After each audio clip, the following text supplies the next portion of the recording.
Greetings. This is Content Evolution New World. It is the 18th of January. Delighted to have you with us. I'm Kevin Clark here in Chapel Hill, North Carolina, East Coast. And hello, Mike McGuire, West Coast. How are you? I'm very well, thank you. Anxious to hear from Tim and you and about what you saw. I think one item I actually Kyle saw it. I think it was it first day of the show or middle of the show. He was very excited last Friday. I think he ordered Tim one of the rabbits. So I was curious. I got to tell you, I don't know where I don't I'm not high on the rabbit. The more I played with it and looked at it, I don't quite understand as an auxiliary for AI. I just don't get it. What is it? What is the rabbit? So it's basically a little red. Mini disc. It's almost the size of a portable mini disc player. Remember those, Tim? And you fundamentally wear it on a lapel or something. Okay. And in theory, it's like an Alexa that you can talk to, but it gives you answers in AI. And again, its features are fairly decent in the sense of what you could do. You could order something, you could make appointments, you could connect to your calendar. I mean, it's an interesting concept. I don't understand how the business model, I don't understand how they're going to pull that one off. And a lot of my really top in industry analyst friends who saw it as well, we all came to the same conclusion. This is going nowhere. Okay. So however, this is like a Star Trek communicator, but it's connected to AI. Hey, there's the owner. There's phone. Kyle Shannon. What's that? But Tim, table because we got to get started. But I think the OS might be the more interesting thing in that thing. Oh, I don't disagree. I think what they're doing is right, but I would actually like to see that OS in smart glasses. Right. Correct. Yeah. In fact, like the concern I have about Rabbit is cybersecurity issues. Because all the cybersecurity is going to be fine. You don't need to worry about any of it. We've got AI now. It's all going to be good. Yeah, of course. Yeah, because you just push the button. Just push the button. It'll all get better. Yeah. So take your next injection of Soma. Right. Well, so I like the basically it's trying to do what Siri should be doing, right? And because already Apple has all my passwords, right? And that's correct. So you're right. But the demo he gave, Doug, I thought that demo that he went through the flight with his family. For like the last 8 years, I was at Gartner when I was talking about agents and mobility and things like. I said, this will be the test. For when you have a really smart agent. Hi, I want to go this. My wife and I need to go X and Y. I have a 2-day business thing in Chicago. She's going to visit family. Leave on the 28th, Oakland, fly into Midway, fly back on. And again, Mike, I think the software is the idea, the physical design. Now, to be honest with you, there's a product that's being worked on, but by Johnny Ives, with Zuckerberg. That is, I've heard a few things about it. It's not quite the same concept of the rabbit, but it's, my gut is it's going to be some kind of other wearable, whether it's going to be in some form of a watch or, but the rabbit itself, first of all, being red, I mean, you're like, a British soldier. Hey, but on the other hand, Tim, as I've aged and everything I own is black, I like the idea that I'd be able to find that in my backpack. Yeah, I would agree with that. Tim, did you see it? Yeah. And are you impressed? No, not at all. I am impressed with the software. The physical design, it's actually bigger than I thought it would be. I thought it would be a smaller disc. Like a humane. Yeah. So the answer is impressive, unim. Okay. Yeah, I'm the opposite. I'm the opposite. I haven't seen it in person, but I'm very impressed with it. Okay. Because It's designed by Teenage Engineering, which makes a lot of gadgets for, synthesizers and things like that for a completely different market. What strikes me increasingly about it is because it's a complete rethink of the app infrastructure of all cell phones today. Mm-hmm. And like that single button, like you don't have to say, hey Siri, you just push the button and that's activating AI mode. Like it feels to me like something Apple should have released to disrupt themselves. And it's like, I'm blown away that, this punky little startup is doing something that's got design that high quality and that and that different and new, like the rotating camera, this physical scroll wheel. There's something about it, like even if the product sucks and the OS is a complete failure, I'm sticking that on my shelf. Like, so I'm kind of the opposite with it. I'm really impressed with the design. All right, Kyle, I ordered it because of your recommendation. So sorry about that. You owe me 200 something yeah, bucks. exactly. No, I think it's great. One of us is going to get, maybe I'll get one too. But I think to the point I made earlier, I think Tim kind of agrees. It's the software. When I have that ability to span, first of all, both of those major OS platforms, and interact seamlessly, that's impressive by itself. I think I will bet you, I'm actually willing to bet that they may be doing kind of an Apple thing here in the old Apple, in that what we saw at CES is not going to be the device you might actually get. Yeah, I think there's going to be a lot of revisions. I think a lot of people are going to go, that spinning camera thing, I'm going to bet that axle goes out first. We need to, we're going to have to do something else there.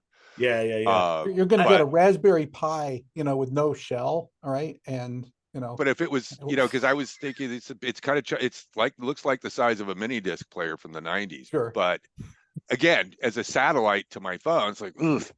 But I think a lot of people like Kyle and Ben may get very used to that interface and being able to span. It's so intuitive. Well, come back and tell us when you get it. Yeah, what you actually think after you use it, right? Because this is a little about anticipatory consumption right now.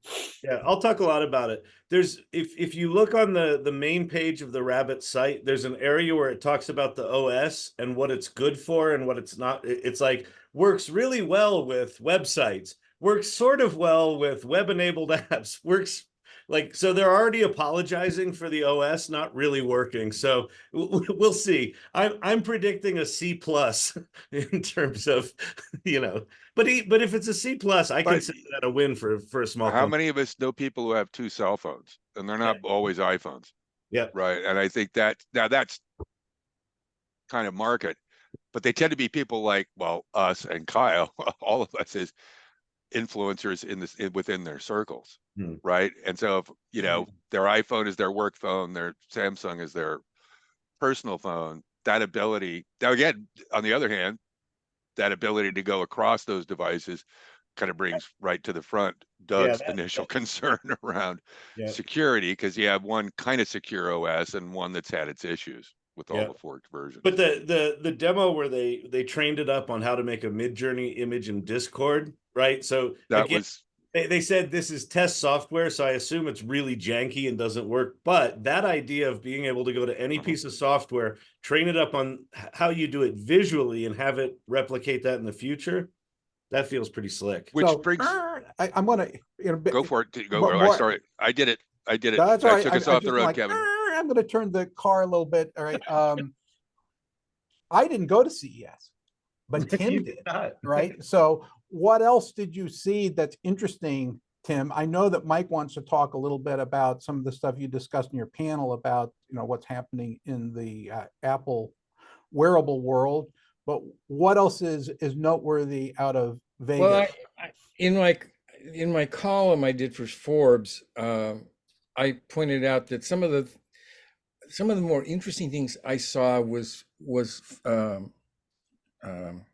health related. They had an immense amount of stuff related to health, and more specifically, health monitoring. Withings, for example, had a I forget the name of the product right now, but they had a product that monitored a lot of things regarding health and respiratory. And it's basically a pre-testing type thing. It's actually in the form of a thermometer. Pardon me, what's it called? I BMO. think you got a little feedback there on somebody's Oh, speaker. I think it's called BMO, BEMIO. And Vigorous nod from Ben. From Withings. The demo on that was actually pretty interesting. And it got a lot of play actually at the show. It was one of the top health monitoring tools. We saw a lot of new interesting rings. And I don't know if you saw it yesterday, Samsung introduced, they teased a new Galaxy ring that's going to come out later this year. So the whole thing of health monitoring and health wearables, just an immense amount of things related to that. So I concentrated on that specifically, but I did the panel on the role of the headsets in the metaverse. And I had a really top-notch guys on the panel. I had Hugo Schwartz from Qualcomm, and they had just introduced the new XR chip for headsets. I had Young Lee from Meta, who runs the entire MetaQuest division. I had Pearlie, I forget her last name, but she's the lead for HTC. And then I had Vishal Shah from Lenovo, who runs their entire enterprise business. And the consensus, all of them, that was interesting was that they kind of posed it in, we're either ending 1 or ending 3 of the role of these headsets and metaverse in general. And what was more interesting is the case studies they presented, how it's already being used. And then we link them to my site, which is ismguide.com, that has a metaverse resource center. And we actually have 278 case studies of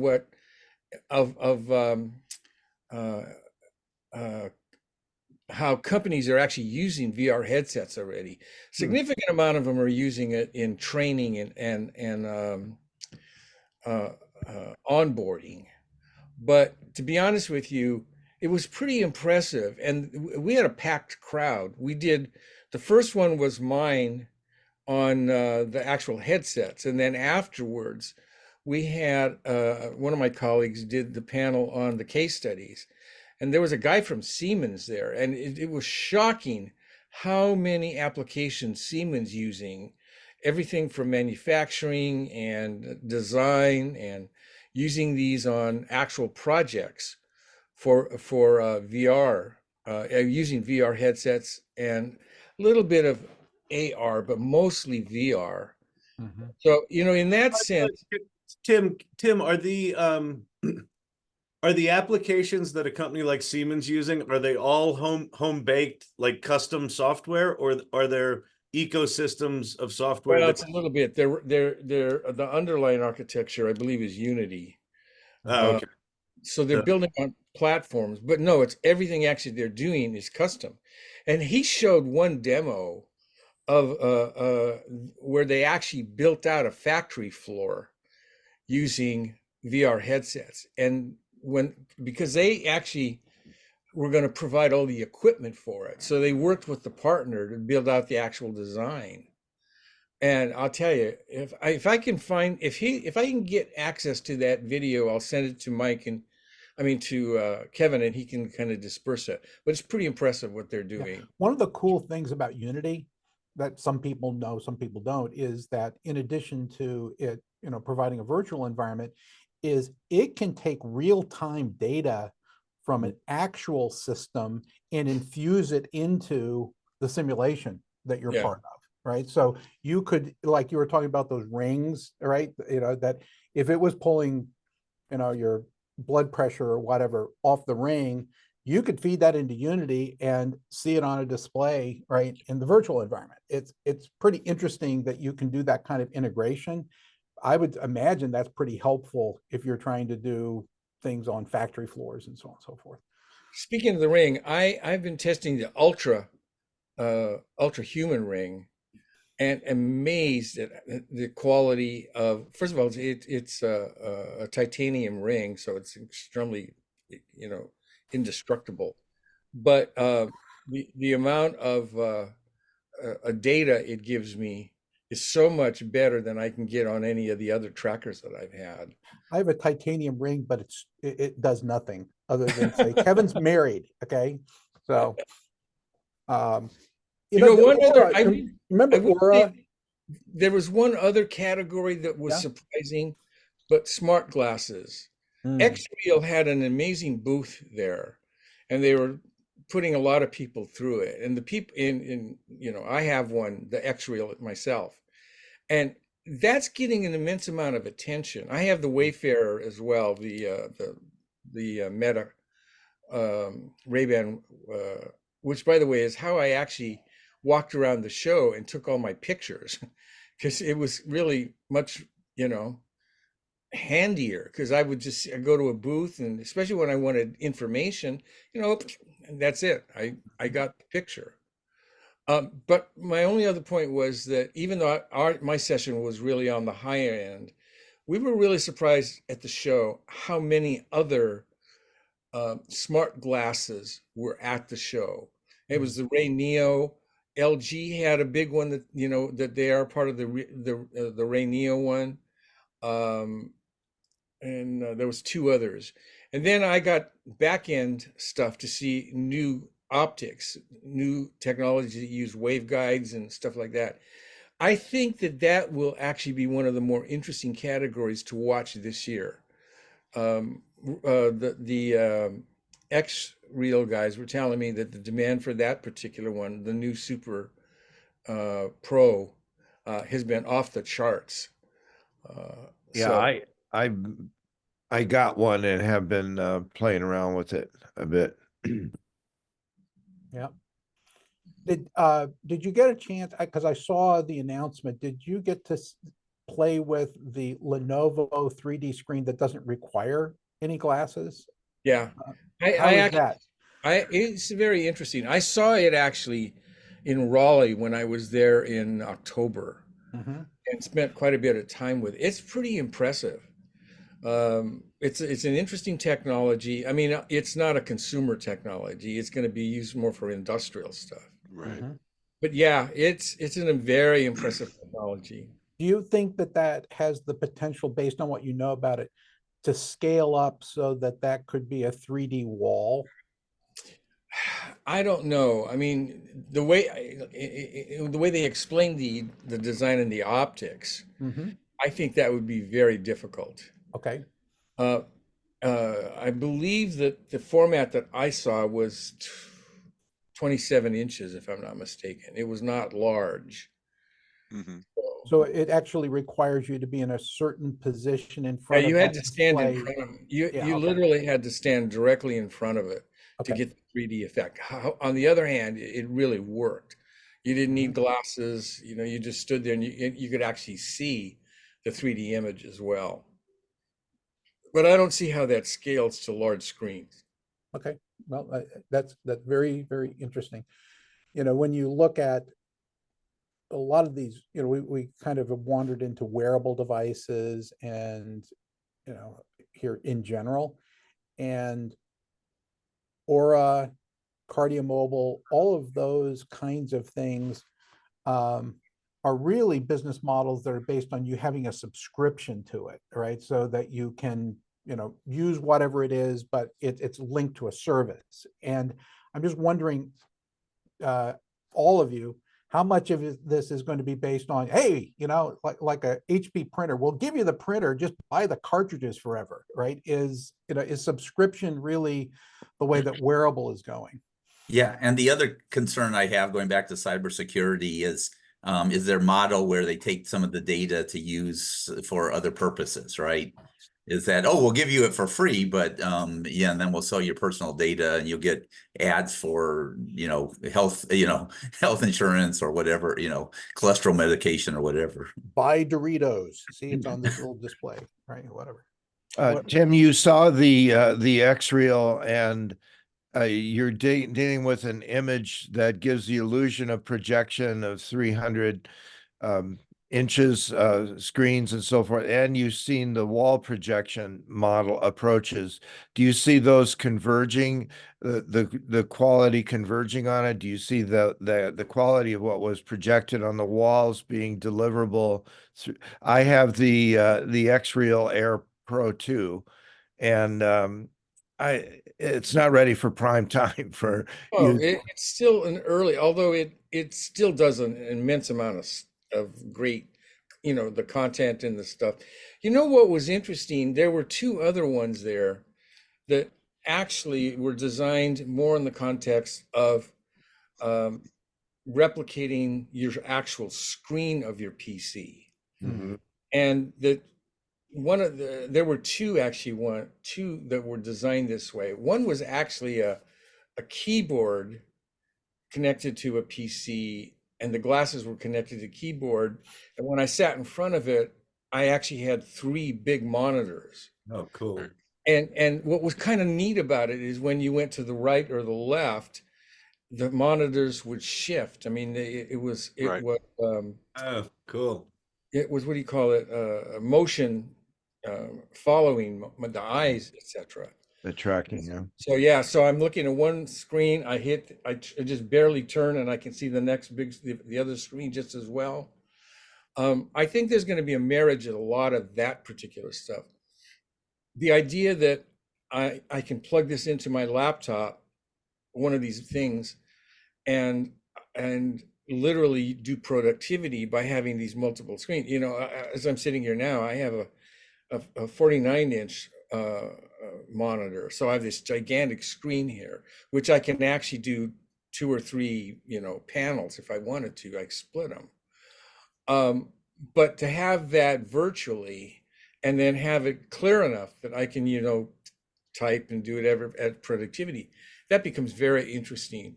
So what I see actually is there's going to be somewhat of a convergence of all of this. So with the X-Real, that's one of the things that they're working on in software to add to that sometime in the future. But I saw 2 of these that were already designed just for that concept. Have you played with the Vision Pro? Because I know that's got that feature as well. You flip open your laptop and it just automatically takes over your room. Boy, has he. I've spent a bit of time on it. It's very similar, very different experience, because in the glasses, they're very light. Oh. And when you put the good news is Apple really spent a lot of time on the Vision Pro design to make it very comfortable. It's very customizable. It was very easy to get the straps just right. The optics for me was as clear as a bell. And remember, there's a pass through, so I can walk around the room, and it's really kind of cool. On the other hand, and a lot of the people who've been seeing it recently are all saying the same thing, that it's just really heavy and bulky. Yeah. And that, to me, I don't know if that's bad. I actually think Apple's going to sell every one they can make, because they can't. The supply chain tells me that the best they're going to be able to do 400,000 units. They think it's going to be more like 250 to 300 this year. Yeah. I saw a comment that they said 100,000 was going to be their initial run. Yeah, and every one of those will be sold by Thursday morning. Yeah. And would you agree? I don't know, Tim. I was thinking when I saw that number that Doug just mentioned, I was thinking it's like, okay, that's the next level of developers are going to probably snap up most of those. Well, developers, corporates, because they're not selling. Are they still selling? Are they going to sell like a separate SKU for developers, or developers and consumers all get to race for the same pot? They all get the same product. Okay. But my only point is that it does exactly that, where you can get multiple screens, and you can use it with your laptop. But the glasses version of it, the optics were not as clear as obviously what you'd get with Apple, because they've got amazing optics in this thing. Yeah. Zeiss glass. You know. But having said that, the ones that I saw that did the multiple screens, they were impressive. and I think that they will Audio. evolve that pretty rapidly in this next year, because they were telling us, the people that have come through the booths and are looking at it, that's what they want, is the productivity thing is really what caught them for the glasses, as opposed to the consumer thing where you're just walking around and watching movies or Yeah. etc. What about audio? Were there just the conductive stuff, or did they I actually gotta have? say, I don't know if any of you have had the Meta Ray-Bans. Yep. Yep. The Oh, no. audio on that sucker is outrageously good. Really? Yeah, that's what shocks everybody, is the audio and the Ray-Ban headset or Ray-Ban glasses. When you hear it, when I first put it on, I'm thinking, because I had the early version of the Ray-Ban, and the audio was, mediocre. Put this thing on, and it was like I was wearing one of the really high-end headsets. It's that good. Yeah. And they don't have anything visual. They're just cameras and audio. No, but there is a software thing that is going to do very similar to what the Rabbit does. Oh, And interesting. they're going to release that AI audio thing sometime in the next 6 months. Ah, cool. It'll have an AI connection to it. So you can just ask a question and it's going to come back. Yeah. And they're testing it now, from what I understand, with some developers. But yeah, the audio on that one is amazing. The audio on the X-Reel, I don't know if you've spent much time listening to it, but that on the audio on that is okay. It's not great compared to what you get on the Ray-Ban one. It's like they really work hard on the audio part of this one. I was impressed with the X-Reel audio only because my expectations were so low. And so I can appreciate that gradation. Yeah. Well, in terms of immersive technology, it's like, when does the like audio become equivalent to the real world, right? The physical world, and we are there, right? It's indistinguishable. I believe video will be there in the near future as well, depending on if you want to spend the $3,500 on it. And then you have touch, feel, smell as well. So it'll be interesting to see where that goes. But one thought I had was, I think what's going to happen is, these form factors, where you have these large language models. So rather than touching a screen, right, and every 4 minutes people touch their screen, you can then just have natural language processing and say, hey, I need this, and it does it. Or even more importantly, you have your agent running in the background, and when it says, oh, I think you need to do X, just like if you have a personal assistant that's really good, they're constantly watching and saying, okay, what do you want, Doug, and how can I help you solve your problems before you even know about your problems, right? Yeah, and there's some gesture recognition stuff coming up too, that, if you want to do something in a meeting and you don't want to talk to it, but you need something, that you'll be able to ask for something and it'll show up.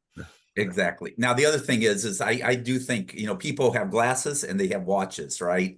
And so I think it's going to morph from the phone to the watch and to the smart glasses will be the transition, rather than, a little pendant that you're going to wear. Though we'll see where that goes. But, that's one of my thoughts. We're going back to thinking more of personal area network, that the body and the aura around the body is a personal area network that multiple heterogeneous devices are going to engage. It's a bus. We have an Airbus around us. You're right. Well, in fact, both Qualcomm, Apple, and Broadcom, like 3 years ago, wrote to the FCC specifically around this with the 6 gigahertz spectrum, because we opened up 1 gigahertz of extra spectrum for 7 Wi-Fi 7 and so forth. And they talked about that in detail, like it's a 100-page document that talks about, hey, FCC, if you give us this extra gigahertz of spectrum, this is everything we can do about this personal area network. And that's where things are going, in my opinion. The other thing is Samsung just announced their AI on their Galaxy. So I envision the next iPhone will have large language models. Apple or Qualcomm announced that as well, that you have up to 10 gigabytes of inferences in there. And so you'll be running all these local large language models, as well as then you go out to the cloud when you need extra processing power. Yeah, as large bags of saline water were very good conductors for this kind of test, right? Exactly. Did anyone watch Kyle. the Samsung event yesterday? No. I saw just saw reviews. I just saw the real-time translation stuff. What was it? Well, no, yeah, but and the real time translation stuff is good, but you can actually have apps that'll do that as well. Right. Yeah. The thing the AI thing that they showed though that is part of a Google partnership is you can take a word and circle it, and immediately it gives you an AI link to that exact word. And it shows you various things. And I forgot the term. It's called something AI circle or something. But if you get a chance to go back and look at that video itself, it's in when they actually get into the AI piece, it's one of the first things they do. But it's a partnership with Google that was designed just for that purpose. To me, that was the most impressive thing that they had on that, because the translation one, again, that's you've got actual software that can do that now. The fact that they put it in is nice, but I got Gary Brotman's company, Tim. Which one? You remember Gary Brotman? Oh yeah. Qualcomm. Is that because he's running an AI startup now? Or shoot, sorry, I haven't talked to him in a while, so I don't know what he's doing. I'll check. Okay. Yeah. Kyle, your hand is up, my friend. Yeah, I have a question for you, Tim. I thought one of the things that I was impressed with in Apple's release of Vision Pro was just the discipline to not use the word metaverse once. and I felt like they did an Apple thing. They effectively established a new category, spatial computing. Yeah. And I'm just curious, Tim, do you feel they successfully did that as well? And is that now a thing? In fact, I heard about a month and a half after that, I heard a guy from Meta talking on something, and he referred to spatial computing. I'm like, I can't believe the company Meta just mentioned spatial computing. That's a former employee. Oh yeah, exactly. So I'm just curious as to your thought on that, Tim, that, have they successfully established a new category? Because if so, then I think it makes the current state of the hardware less relevant. Yeah, nobody used the metaverse on my panel, including Meta. Exactly. Which I thought was funny. Yeah. But yeah, the term spatial is absolutely moving forward as the definition for the category. Great. Interesting. And see more of that. But I'll tell you, historically, for me, I have deep roots with Apple, as you know. Yeah. And in 2017, actually, when Apple introduced the AR Kit software, I had a chance to sit down with Tim Cook for about 20 minutes after that event, and I really asked him. I said, Tim, this was an interesting demo, because the demo AR, I don't know if you remember that 2017, but the demo was interesting because they had a virtual table and they had characters fighting, and that gave us an indication of the concept of AR. He told me then, he said, I really believe that AR is going to be a revolution in technology. And Apple was, and he made it sound like they were going to make a big bet on that. I know why he did the upper end, because his design teams and technology guys are some of the most brilliant guys you'll ever meet, and it makes sense. And given what he told me, I always wondered why he did what I call the moonshot instead of the glasses. And as he explained to me, and this is really right, the optics for getting the waveguides and the stuff for the glasses, just not here. It still may be another 3-5 years out. but he is so committed to the concept, and you'll never hear Apple use the term metaverse. Right. You'll only hear them talk about spatial. And it's not just because they're wanting to redesign the category to own it. It's because that's their vision. And spatial goes across the board of VR, AR, VR, XR, AR. And I actually think the ultimate goal that Tim is going to have are going to be glasses where all of that is embedded in it. And it's probably a 3 to 5 year journey. They start somewhere, right? Yeah, that's what I figured. V1, then you get V2 18 months out, and V3 after that, right? And I think you're right, Kyle. And Tim, I think that first gen will probably still have to be tethered to the phone.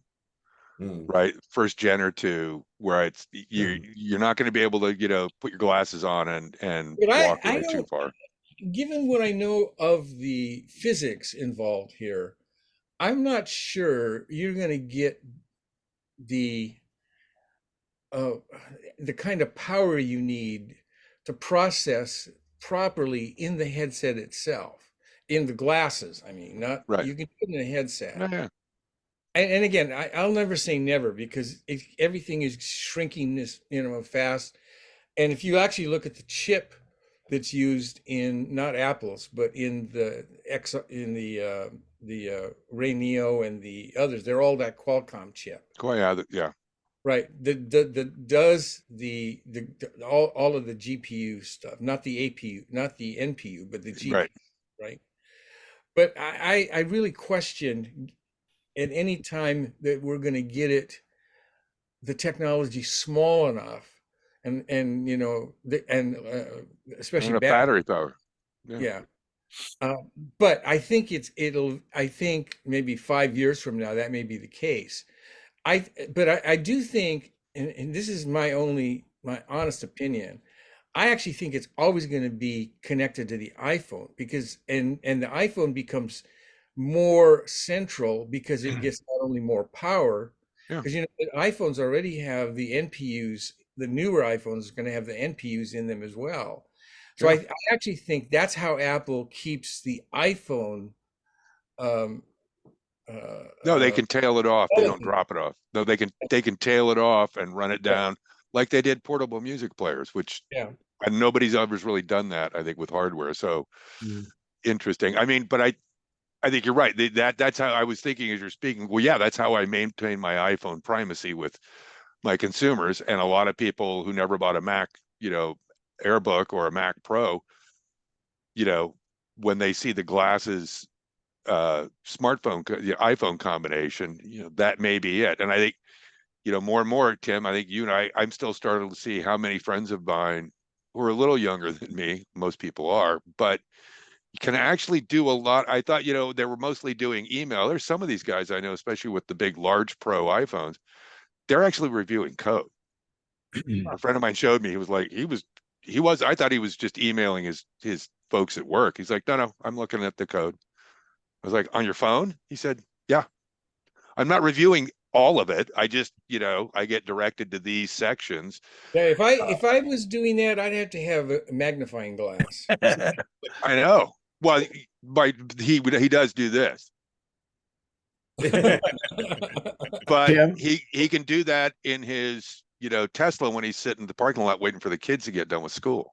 Tim, what I've seen from a variety of these, one of the concerns is this elephant trunk that we wear on our Quest 2 and Quest 3 on the top of our head that we can't wear for a long time. One of the perceptions by me of the Apple, the Vision Pro, was it starts with AR and adds VR instead of starting with VR as most of the others do and try to create pass-through crap.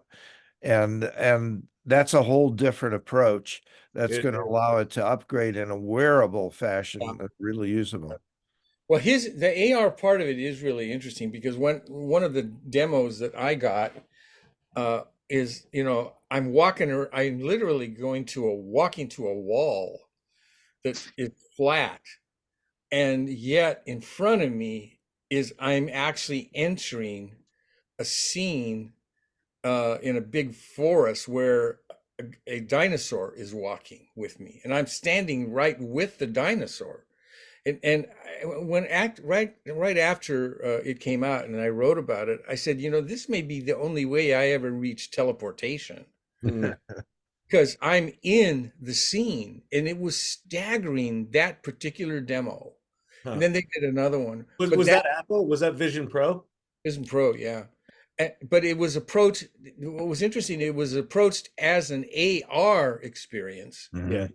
that then Right. jumped in to VR.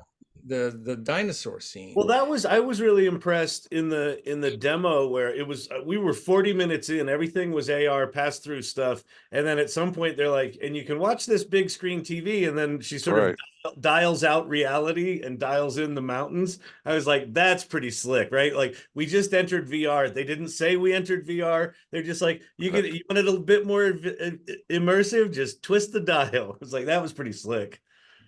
Yeah, again, if you get ever chance to go in as of February.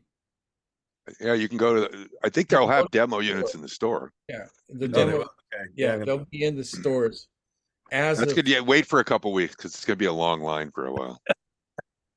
But to experience it is really quite fascinating, and I will say that when I did the demo, you can see that really is the future of the concept. And the fact that Apple shot for that first, as opposed to what everybody's forced to do in the other, with just the glasses, just tells you how far ahead they are. Yeah. Now, having said that, we know Samsung's working on something significant. We know that Google's working on something significant. So there's going to be a competitive, but I think they're all going to be more at the upper end as opposed to trying to conquer the glasses, at least in the next 2 to 3 years. Yes. Kevin, the price is $3,500 now. 30, yeah. And what do you think it's going to be when it goes mainstream? Well, first of all, they're going to milk that 3,500 as long as they can. Yeah, they don't run it down, Kevin. Remember, they'll bring another product in before they'll run it down. Yeah, my understanding is they want to get it under 2,000 by generation 3. Okay, well, that's a reasonable strategy. Well, I mean, for certain people with disposable income, they're going to be their new, 80-inch, 100-inch TV. Exactly. Yeah, that's an easy one. I can see that substitution cost. I like for it. a single person. I think the family's going to be tough, right? I'm not sure I'd want to try to divvy that up between me and my sisters if we were 15. By the way, the ordering process is really interesting because one, there's a limit of 2. And interesting. And when because they're trying to keep the developers from snarfing everything up. That's why. Not the developers. I think it's the second tier developers that didn't get invited in. Scalpers, yeah. Yeah, and you can imagine that some Arab sheik could buy all of them, and double the price and sell every one of them. But my only point there is that from Apple's standpoint, they always kind of start high. If you remember every one of the things that they've done. Everyone, yep. Including the iPod. Remember the iPod? Yeah, it was $400, yeah. So they always start high and then they eventually take it down. My general sense is generation 3 was where it starts moving towards mass. And that's probably 4 years out. That feels right. So is there a licensing deal here for Apple wipes? Go over to Clorox and say, hey, make some sanitizing wipes for this. They are.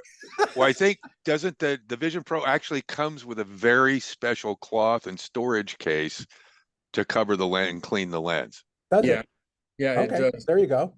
Yeah, but it's I'm sure it's a third party, but they were explaining cloth, because it can't scratch. It's got to have exactly. So whatever material they're using is very advanced in the sense of how they use it.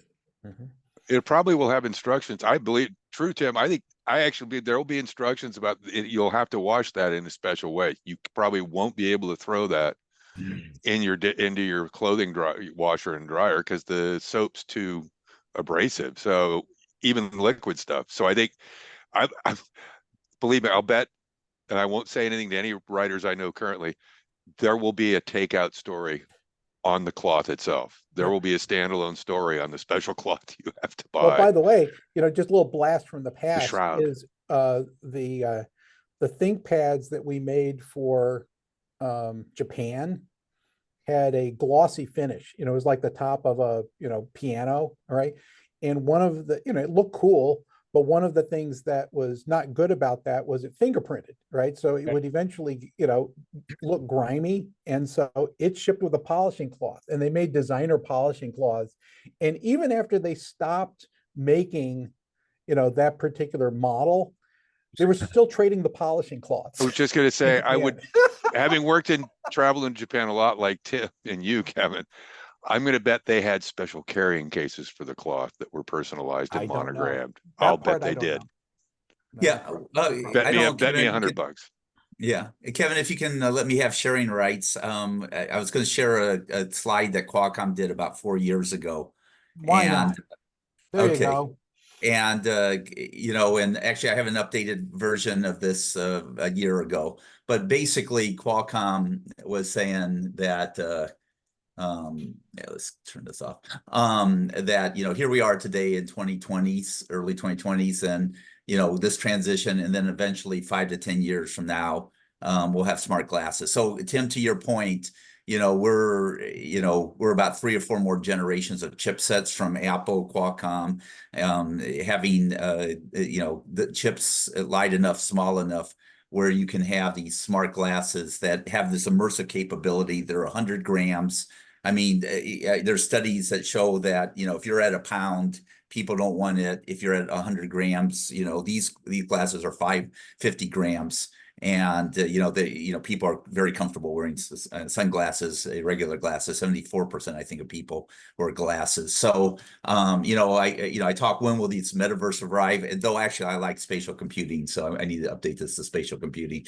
But you have content, what content that's meaningful to people's lives. The device itself, just like the smartphone, in 2011, 2007, Apple came along with this, they sold 3 million smartphones. The initial Apple. In 2011, there was 1 billion smartphones on the planet. In 2022, there were 5 billion smartphones on our planet. So I'm saying that these immersive devices by 2027, probably 2028, there'll be 1 billion people using these glasses at least an hour a day. And then 5 years later, there'll be 5 hours a day with 5 billion people. So that's my prediction. What's interesting about that concept is, does this then, at least it begs the question, does the glasses replace the smartphone, right? That's for all the physics reasons we talked about earlier, in terms of the chips and density and all that. That just seems like that's more beyond 10 years to me. Well, you're going to have a brick in your pocket. The question is, is it a smartphone? Yeah. It's a processing hub. I think you're more likely to, over time, to move from devices to smart environments to being directly connected to, systems, right? That's kind of the progression. There's a point at which devices, if you're in a smart world, become less interesting, right? That you're probably living in an impoverished, less connected place. And that's probably 15, 20 years from now. And then, having the chip in our head and connected is, a little bit further out. So I was working on something, Kevin. I wonder, it's at what point do we hit that, you talk about smart environments. I think 10, 15, 20 years out, don't you think there's going to be places where there would be like preserves of open space, where a device like that is, you're going to check it at the door kind of thing, right? Where you're just like, that's how you're going to have to, disconnect. Again, by 20, 25 years, whole generation, maybe there's some genetic modifications that happen where, that need to kind of separate isn't there. That's probably what Elon's hoping for with You may Neuralink. actually pay for going into your Yeah. own Faraday cage to disconnect, right? And that is a luxury. Yeah, exactly. That's a luxury good, right? Having a Faraday cage where you're not connected, right? And Let's get if some we go property. far enough into science fiction, it's kind of like, oh, that's illegal. Okay, you can't have one of those. Let's right? get some property. We'll build a spa. Yeah, I posted in Alvin Graylin. I don't know if you follow him.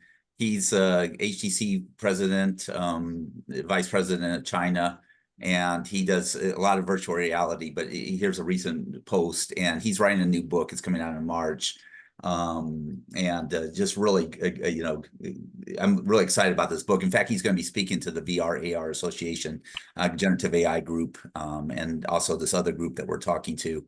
But he does fantastic stuff on education, but he's a real visionary on where this technology is going. Wow. So, Athens, Greece. Do you need some local knowledge that I have for tour and being your trip? I'm happy to help. Yeah, he spoke last year at the Athens, Greece. So next time you need, I speak a little Greek and I know the area. So, let me know if you need a traveling secretary or something. All right. Well, we're coming up to the top of the hour. Let's just go around with some final thoughts here. Kyle, what is the most interesting thing that you're observing this week that we need to know about?